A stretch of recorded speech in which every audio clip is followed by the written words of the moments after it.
Chapter 4. Solomon also made a bronze altar 30 feet long, 30 feet wide, and 15 feet high. Then he cast a large round tank, 15 feet across from rim to rim. It was called the sea. It was 7.5 feet deep and about 45 feet in circumference. The sea was encircled just below its rim by 2 rows of figures that resembled oxen. There were about 6 oxen per foot all the way around, and they had been cast as part of the tank.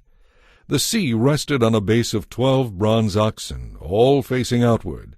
3 faced north, 3 faced west, 3 faced south, and 3 faced east.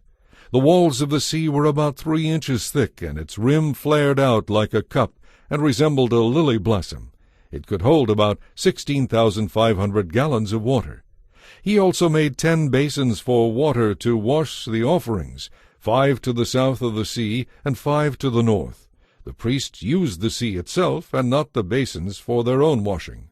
Solomon then cast 10 gold lampstands according to the specifications that had been given and put them in the temple. 5 were placed against the south wall, and 5 were placed against the north wall. He also built 10 tables and placed them in the temple, 5 along the south wall and 5 along the north wall. Then he molded 100 gold basins.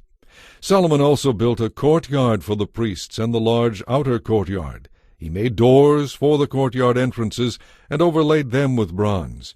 The sea was placed near the southeast corner of the temple. Huram-Abi also made the necessary pots, shovels, and basins.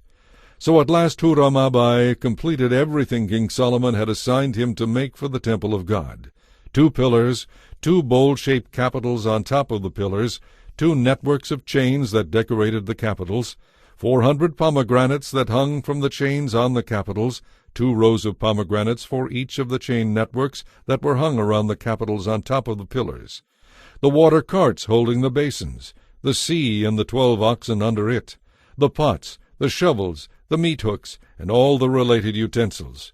Huram-Abi made all these things out of burnished bronze for the temple of the Lord, just as King Solomon had requested. The king had them cast in clay molds in the Jordan Valley between Succoth and Zarethan. Such great quantities of bronze were used that its weight could not be determined.